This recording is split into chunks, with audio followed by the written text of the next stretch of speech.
and today I prepared GRE Quantitative Reasoning 30th question. The category is multiple choice and the specific theme could be translation from the sentence and arithmetic representation. Let's go, guys. It's this one, but it seems to be longer than the previous questions, so this time I will give you 5 minutes, then solve it with a sheet of paper and a pencil, please, rather than just watching this video because it's not going to be helpful for your improving skills. Let's get it, guys. Together and circle or underline key factors. Chris Quack store sells 2 types of pens. One type for 2 per pen, $2 per pen.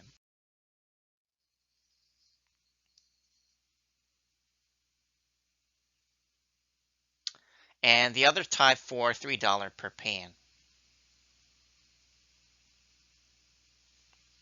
If a customer can spend up to $26 to buy pens at the store and there's no sales tax, so we don't have to worry about a tax, what is the greatest number of pens the customer can buy? So, for example, type X pen is $2 per pen. Type Y is $3 per pen. And then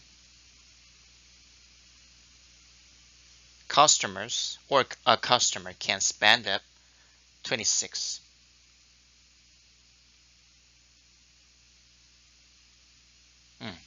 In that case, let's call the number of, in a different way, guys, let's call the number of $2 pen as X. And then the $3 pen as a Y. In that case, we can make a formulation by ourselves, like this way. 2 multiplied by X. X means a number.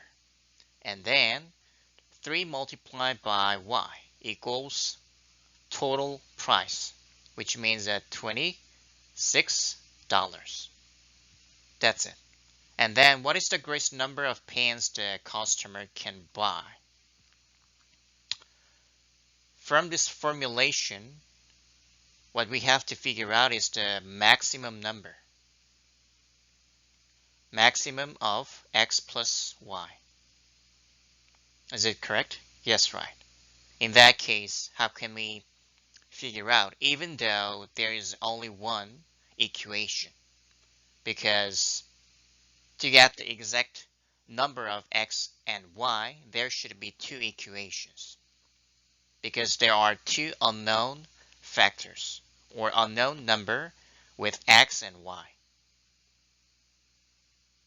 How do we do that? In this situation, we don't have to figure out how many X and how many Y. So we don't have to know the specific X and Y because they are asking just the greatest number of X plus Y. So we have to think about a lot of cases, diverse cases. X and Y, each of them represent the number of pencils, the number of each types of pens or pencils. It's kind of confusing, but what we can do is, first of all, case 1, we can think about the $2 pen. There are only $2 pen. In that case, 2x equals 26. And the number of pen could be 13 pens.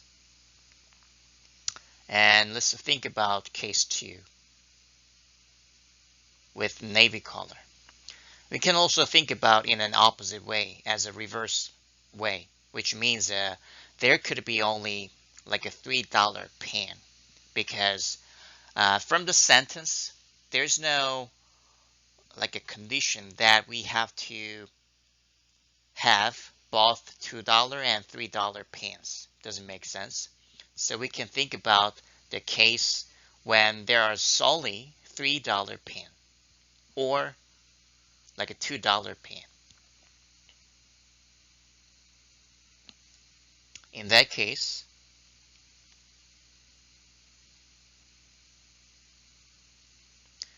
we can buy 8 pens, but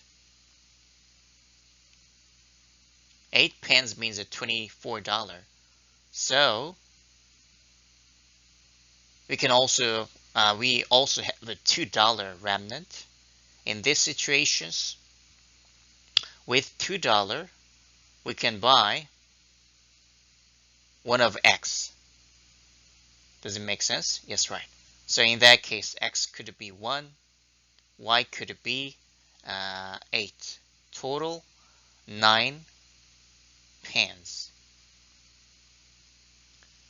So case 1, one more time, case 1 means the situation when the $2 pen contains most of $26.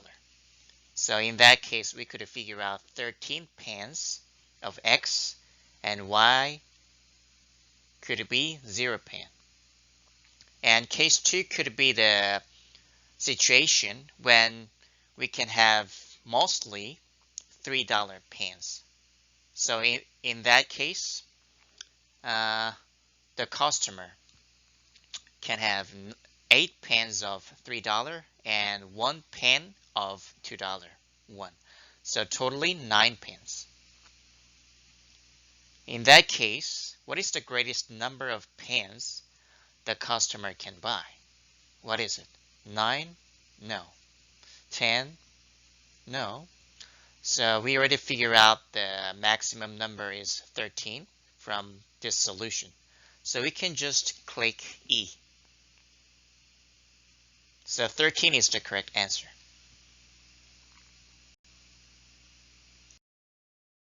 About the maximum number 13, we don't have to consider like a 10, 11, 12.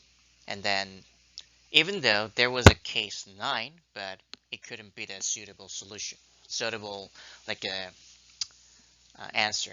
So we don't have to worry about it, but this question could be important, so let's think about different situation, guys.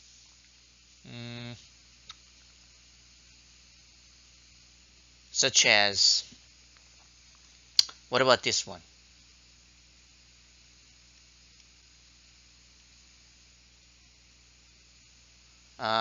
What if the maximum was 13, but what about this one, 12? In that case, this one is a 24, and then we have $2 remnant. Can we buy this one? No, it's impossible. So still,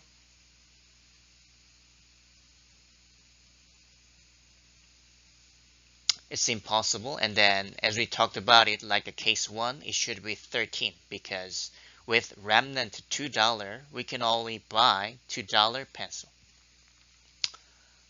Case 4.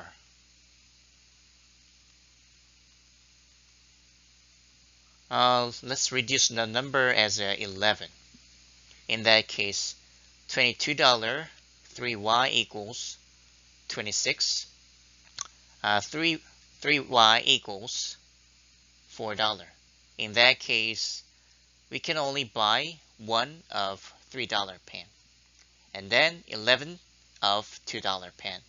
The summation is 12. So there is 12, but as we talked about before, we already could figure out the maximum number could be 13. So D as a Dallas couldn't be the suitable answer. And then 11, either 10 as well. So primarily, or definitely, choice E is the correct answer. Related to, as we talked about slightly, like the translation, because we have to understand the sentence, and then an analysis, of course, analyzing sentences, and then arithmetic representation or algebraic representation, because we had to make our own equation. And additionally,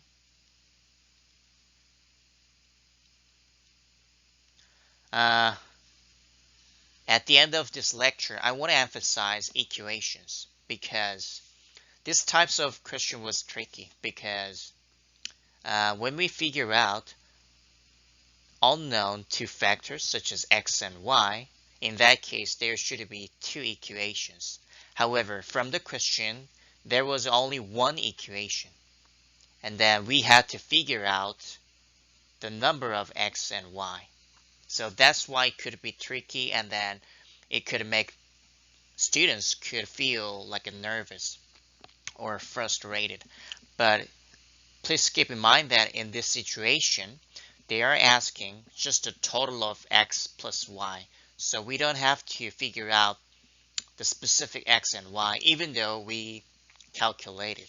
So try to analyze ultimately what the question is asking us. So in that case, we can just insert the specific number and then step by step, and we can figure out the summation of two factors. So it could be easier. So today's question was important, and please click the subscription and like button if the content was beneficial for you guys, because to make the next video for me, I could have some intrinsic motivation, and it's very beneficial for me. So and if you have any further questions, guys, please let me know. Then I'm going to respond to your question. Thank you very much, and see you next time. Bye-bye.